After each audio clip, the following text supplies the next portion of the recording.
Hello guys, welcome back to our channel Shruti. उम्मीद करते हैं आप सब लोग अच्छे से होंगे, अपना ख्याल रख रहे होंगे क्योंकि कोरोना फिर से बढ़ रहा है। प्लीज़ मास्क लगा के रखें। अगर कहीं पब्लिक प्लेसेस वगैरह में जा रहे हैं, घर के बाहर का मूवमेंट है तो प्लीज़ मास्क लगा के रखें। अपने हाथों को रेगुलर सैनिटाइज करते रहें। और जैसा कि आप जानते हैं कि आज संडे है, तो आज हम लोग गरम अड्डे के तीसरे एपिसोड के साथ वापस आ चुके हैं। जिससे पहले कि वीडियो शुरू करें, अपने टॉपिक्स पे आपको बताएं और आगे की बात करें, तो अगर अभी तक आपने हमारे चैनल को सब्सक्राइब नहीं किया है, please subscribe to our channel. अगर पहली बार वीडियो देख रहे हैं तो भी सब्सक्राइब कर लीजिए, और या रेगुलर देखते हैं और अभी तक नहीं सब्सक्राइब किया तो प्लीज़ सब्सक्राइब आवर चैनल। और सब्सक्राइब करिएगा तो बेल आइकन दबाना मत भूलिएगा, क्योंकि उसके अगर आप बेल आइकन प्रेस करेंगे तो आपको हमारी आने वाली लेटेस्ट वीडियोस की नोटिफिकेशन तुरंत टाइम पे मिलेगी। कोई ओपिनियन है, कोई भी सजेशन देना चाहते हैं कंटेंट के बारे में, या कुछ भी आप हमारी टीम में का पार्ट बनना चाहते हैं, या किसी टॉपिक पे आपको बोलना है, चर्चा करनी है, तो डिस्क्रिप्शन में हम दोनों की आईडी दी गई हैं इंस्टाग्राम की, आप उस पर मैसेज कर सकते हैं।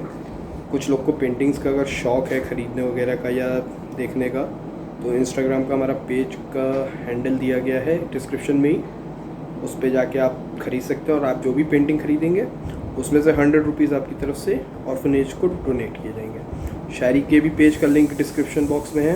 पढ़ना चाहते हैं या अगर आप किसी बुक एंथोलॉजी का पार्ट बनना चाहते हैं तो डू मैसेजर्स। तो चलिए शुरू करते हैं आज का गरम अड्डा। तो आज के 3 मुद्दे जो कि इस वीडियो में हम डिस्कस करेंगे, उसमें पहला है जहांगीरपुरी में हुई हिंसा, बुलडोज़र और जो भी कांड हुआ उसके बारे में। दूसरा है राजस्थान में एक मंदिर तोड़ा जाता है अलवर के अंदर, 300 साल पुराना, उस पर। और तीसरा टॉपिक है महाराष्ट्र में जो करंट सिचुएशन, पॉलिटिकल सिनेरियो चल रहा है, उस पर। तो चलिए शुरू करते हैं। तो पहला मुद्दा है जहांगीरपुरी में हुई हिंसा, जो कि हनुमान जयंती पे हुई। अब एक पोजीशन निकलता है, गलत था वो, जो भी लोग उसके समर्थन में कर रहे हैं। देखिए, आपने रिटन परमिशन मांगी, वीएचपी का, विश्व हिंदू परिषद और जो भी उससे जुड़े लोग हैं पोजीशन से जो उस दिन निकली, उनका कहना है कि हमने परमिशन मांगी थी, परमिशन नहीं। लेकिन आपने परमिशन, जैसे मान लीजिए आप अपने घर में अपने फादर से कहते हैं कि मुझे यहाँ जाना है, मुझे परमिशन चाहिए आपकी, लेकिन आपके फादर आपको जवाब ना दें, तो उसका मतलब हाँ नहीं है। आपको उनको फॉलो अप करना पड़ेगा। इसी तरीके अगर आप पुलिस से मांगी तो आपको फॉलो अप करना चाहिए था कि आपको परमिशन मिली या नहीं मिली। नहीं, अगर कोई जवाब आपके पास रिटर्न में नहीं था तो आपको पोजीशन नहीं निकालना चाहिए। अब इसी की चीज़ में दूसरी बात पे आते हैं। पोजीशन निकला, पुलिस ने वहाँ हैंडल कर दी। पोजीशन अगर निकल रहा था, पहली बात तो वो यात्रा निकलने नहीं देनी चाहिए थी पुलिस को। निकल गई और पुलिस उसको निकलने दे रही है तो शांतिपूर्वक निकलनी चाहिए। अब तर्क आ रहे हैं कि उन्होंने मंदिर के बाहर पहुंच के गाने बजाए, नारे लगाए, तो पत्थर चल गए। मैं पिछली इतनी वीडियो से एक ही सवाल बार बार पूछ रहा हूं कि कैसे घरों में या मस्जिद के अंदर बम, पेट्रोल बम और पत्थर पहुंच जाते हैं, कैसे? वहां पे तो फायरिंग हो गई, वो दिखा रहे हैं कि बच्चों के हाथ में तलवारें हैं। ये तर्क दिया जा रहा है कि आप छोटे बच्चों के हाथों में तलवारें दे रहे हैं। साहब, मुहर्रम के जुलूस में मैंने अपनी आंखों से देखा है कि 5-5, 7 साल, 9-9 साल के बच्चे तलवारें लेके चलते हैं। तो अगर आप उस दिन को गलत कह रहे हैं तो इस दिन तो मुहर्रम को भी गलत कहेंगे। अगर मुहर्रम आपके लिए सही है, मुहर्रम में लेके तलवारें निकलना, तो हमारे यहाँ भी सही है, क्योंकि हमारे यहाँ कोई एक देवी ना कोई एक देवता, बिना हथियार के कोई नहीं है। हर देवी देवता के पास हथियार। और जो लोग ये तर्क देते हैं कि हनुमान जी तो गदा लेके चलते हैं, साहब, हर आदमी अलग हथियार यूज़ करता है। रामचंद्र जी के भक्त हनुमान जी, लेकिन रामचंद्र जी धनुष बाण चलाते हैं और वो गदा चलाते हैं। श्री कृष्ण हमारे यहाँ सुदर्शन चक्र, और वो तो बहुत से हथियार चलाते थे। ये बात नहीं होती है। योद्धाओं को सब सिखाया जाता है, उनके फेवरेट हथियार अलग होते हैं, और जो आपका हथियार बन करे वो ले सकते हैं, ये समझ लीजिए। तो हिंसा होना गलत था, वो ये नहीं कह सकता है कि वो पोजीशन निकलना सही था, लेकिन कोई ये भी ना कहे कि वो हिंसा हो गई तो वो सही हो गई। और तीसरी चीज़ जो वहाँ पे हुई, बुलडोज़र कार्रवाई। बुलडोज़र चला अतिक्रमण पे। लोगों के तर्क आते हैं कि 10:30 बजे सुप्रीम कोर्ट का ऑर्डर आ गया होगा साहब। मीडिया से नहीं चलेगा ये देश चलेगा रिटर्न ऑर्डर से चलता है आज भी। जब तक सुप्रीम कोर्ट का ऑर्डर म्युनिसिपल को नहीं मिला तब तक उन्होंने कार्रवाई जारी रखी। मंदिर को भी गिराने का था, मंदिर के आगे का जो चबूतरा या जो भी चीज़ इलीगल बनाई गई थी उसको हटाना था, लेकिन तब तक उनके पास आ जाता है नोटिस, वो नोटिस दिखाते चले जाते हैं। लेकिन आप हिंदुओं को देखिए कि जब वहाँ पे हुआ तो वहाँ पत्थरबाजी होती है, फिर बाद में पुलिस को उस दिन भी पत्थरबाजों को पकड़ के ले जाना पड़ा, लेकिन हिंदुओं को ये पता चल गया ये चीज़ इलीगल है, उन्होंने खुद तोड़वा दी मंदिर के बाहर से। अगर आपको पहले से पता था और जब ये कोर्ट गए तो कोर्ट में ये पूछा गया कि आपने नोटिस नहीं दी थी, तो उन्होंने दिखाया कि ये हाई कोर्ट गए थे, हमने नोटिस दी थी, ये हाई कोर्ट गए थे और हाई कोर्ट का ऑर्डर है, हाई कोर्ट ने ऑर्डर किया था उस जगह को तोड़ने के लिए, और वो बराबर कार्रवाई चल रही थी और उस दिन वो कार्रवाई होने पहुंची। और मेरा कहना एक चीज़ साफ है, बुलडोज़र यहाँ पे यूपी में योगी आदित्यनाथ ने चलवाए, 5 साल में चले, लोगों ने मोहर लगाई, लेकिन इतना सब हर जगह हो रहा है, यूपी में करने की किसी की दम क्यों नहीं है? क्योंकि बुलडोज़र से डर लगता है, और ये डर ना केवल कानून का ये होना चाहिए कि पुलिस और कोर्ट का डर हो, आदमी को सरकार नाम की चीज़ भी दिखनी चाहिए।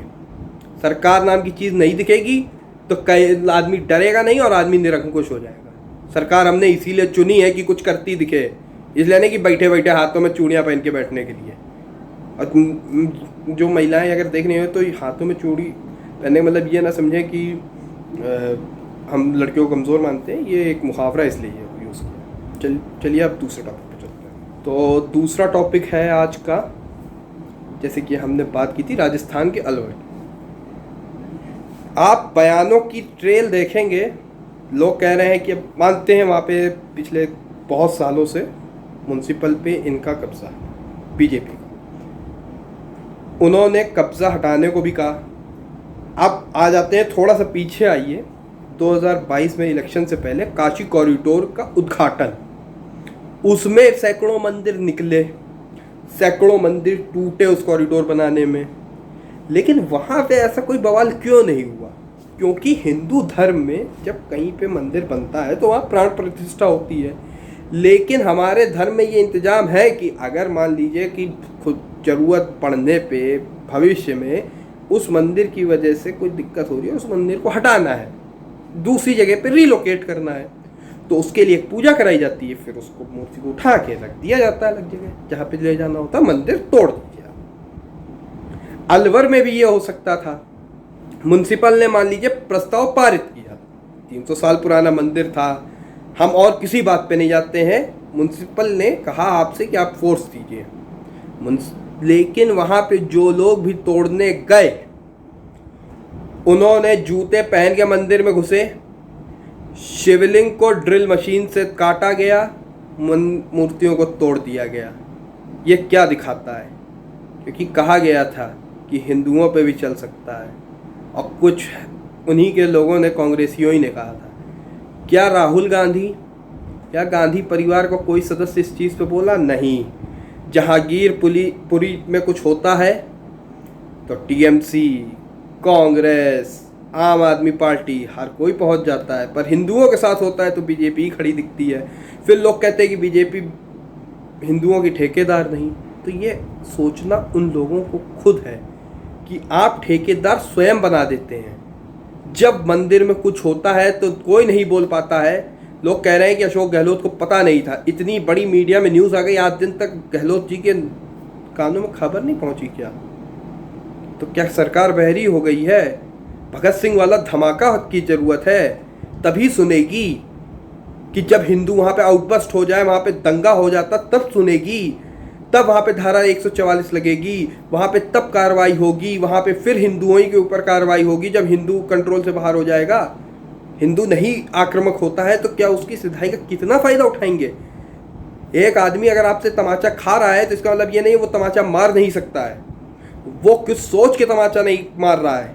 लेकिन अगर जो शांत आदमी होता है वो जिस दिन उसका आपे से बाहर होता है, वो तमाचा फिर वो मारता है कि कोई फिर रोक नहीं पाता है। फिर वो तमाचा इतना जोर का होता है कि आदमी नीचे ही गिरा मिलता है। तो किसी की शांति का, किसी के पेशेंस का इतना टेस्ट मत लीजिए कि वो आपे से बाहर होने पे मजबूर हो। ये सरकारों को सोचना पड़ेगा। ये तुष्टीकरण बंद करिए कि मुसलमान का कुछ हो तो कपिल सिब्बल सुप्रीम कोर्ट पहुंच सकते हैं। अब मान लीजिए बीजेपी ने किया, आप क्यों नहीं सुप्रीम कोर्ट में जाके कहते हैं कि मेजॉरिटी के साथ गुनाह कर रही है बीजेपी? क्या केवल माइनॉरिटी के लिए कि एक पक्ष के आदमी के साथ कार्रवाई इन्होंने की? क्यों नहीं कह सकते हैं आप जाके सुप्रीम कोर्ट? तब कोर्ट क्या बंद हो जाती हैं, या आपके वकील बंद हो जाते हैं, या आपके वकीलों को एक ही तरफ का दिखता है? इस चीज़ पे सोचने की बहुत ज़रूरत है कि ठेकेदार बीजेपी को किसने बनाया है। इसी के साथ दूसरा टॉपिक यहीं खत्म करते हैं। अब तीसरे टॉपिक पे बढ़ते हैं। तीसरा टॉपिक है महाराष्ट्र। महाराष्ट्र की पॉलिटिक्स और महाराष्ट्र में होने वाली घटना। अब ये टॉपिक आप कहेंगे क्यों उठा? तो कुछ दिनों से जो मेन अजान का विवाद चालू होता है वो वहीं से चालू हुआ, महाराष्ट्र से। राज ठाकरे, मनसेकर की उनकी पार्टी, उन्होंने पहले कहा कि अगर अजान नहीं बंद हुई तो वो मस्जिदों के बाहर और वहाँ पे हनुमान चालीसा पढ़ेंगे। उसी क्रम में फिर पढ़ते पढ़ते देश में भी होने लगा। इस पे हम चर्चा कर चुके हैं पहले पार्ट में, तो अगर आपने नहीं देखी है तो उस हम लोग साइड में राइट हैंड साइड में देखिएगा, और गरम अड्डे की प्लेलिस्ट पड़ी होगी, आप उस पर क्लिक करके गरम अड्डे की दोनों एपिसोड पहले के देख सकते हैं। अब होता ये है कि आज तो एक सांसद है, एक हस्बैंड शायद उनके सांसद है और उनकी वाइफ क्या कहते हैं सांसद है, निर्दलीय हैं दोनों, रवि राणा और नवनीत राणा अगर नाम सही है।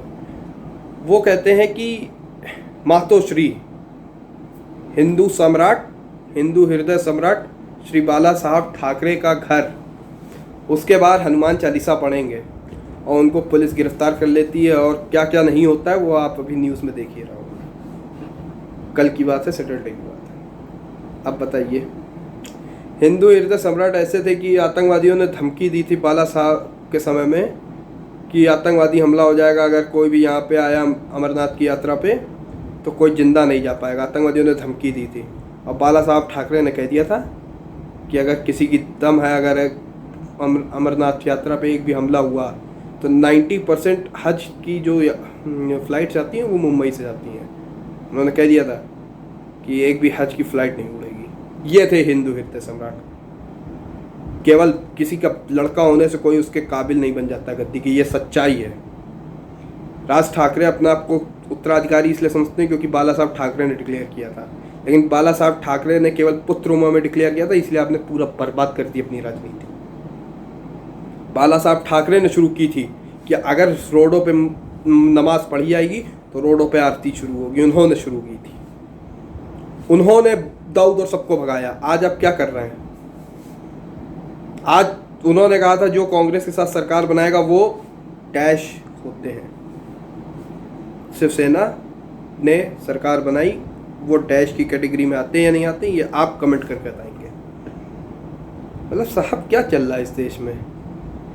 अगर वो रोड पे पढ़ लेता है कि हनुमान चालीसा, क्या दिक्कत थी? आज तो मतलब शनिवार के दिन पढ़ाया जाता है, शनिवार के दिन माना जाता है, शनिवार और मंगलवार तो हमारे यहाँ माना जाता है हनुमान जी के दिन है। क्यों नहीं पढ़ सकते? वो शुक्रवार था क्या? और ये तो देश सेकुलर है, तो दोनों का है। या केवल एक पक्ष को आज़ादी है कि वो जहाँ चाहे नमाज पढ़े या वो जो चाहे वो करे देश में? दूसरे पक्ष का कोई हक ही नहीं है क्योंकि हम मेजॉरिटी में, हमारे नंबर्स उनसे ज़्यादा हैं, तो हमारा कोई हक नहीं है। हम टैक्सेस भरने के लिए हैं, केवल हम सब कुछ करने के लिए हैं। बाकी जितने हक हैं, रिलीजियस राइट, बोलने की आज़ादी, जीने की आज़ादी, हर चीज़ उन्हीं के ऊपर है, उन्हीं के पास है। हमारी कोई आज़ादी नहीं है इस देश में। सब पूछिए तो ये सवाल कि हम क्यों नहीं पढ़ सकते हैं रोड पे? क्यों नहीं मातोश्री के सामने पढ़ी जा सकती है? हनुमान चालीसा क्यों नहीं पढ़ी जाए? अगर आप हिंदू हृदय सम्राट कहते हैं अपने आप को, आज भी आप कहते हैं कि बाला साहब के बाद उद्धव ठाकरे की वही उपाधि है, तो उद्धव ठाकरे क्यों नहीं पढ़ने देते हैं? उद्धव ठाकरे के शिवसैनिक जाके एक रिटायर्ड नेवी के अफसर को मारते हैं क्योंकि वो उनकी बुराई कर देते हैं। क्या चल रहा है? हिटलरगिरी ये होती है कि अपने खिलाफ ना सुनना, ना बोलने देना, ना कुछ करने देना।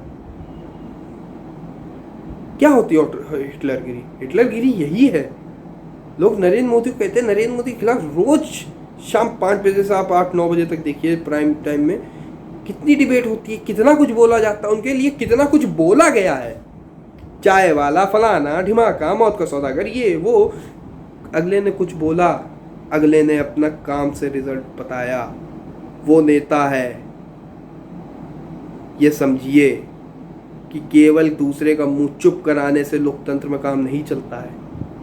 समझिए, सोचिए कि केवल एक पक्ष को आपको जो दिखाया जाता है वो कितना सत्य है। इसी के साथ वीडियो यहीं ख़त्म करते हैं। अपना ख्याल रखिएगा। कोरोना बढ़ रहा है, फिर से कहेंगे कि मास्क ज़रूर लगा के रखें। सरकारें हो सकता है कि लॉकडाउन या ऐसा कुछ ना करें, लेकिन जितना कम हो सके, घर से अगर ज़रूरत नहीं है तो बाहर मत निकलें। अपना और अपनों का ख्याल रखें। हैंड वॉश और सैनिटाइजिंग ज़रूर करते रहें। अगर पूरी वीडियो देखी है तो प्लीज़ पसंद आने पे लाइक करिएगा, नहीं पसंद आती है डिसलाइक करिएगा। कमेंट करके बताइएगा क्या चीज़ पसंद आई, क्या चीज़ पसंद नहीं आई। अगर अभी तक आपने सब्सक्राइब नहीं किया है तो प्लीज़ सब्सक्राइब आवर चैनल और बेल आइकन दबाना ना भूलें, जिससे कि नोटिफिकेशन मिलती रहे। और एक चीज़ जो हमारा श्रुतिक का मेन मकसद है कि आप बोलना ज़रूर जारी रखें, सच बोलें, निष्पक्ष होकर बोलें, अपनी राय ज़रूर रखें। Bye bye, be happy, take care and be positive. Bye.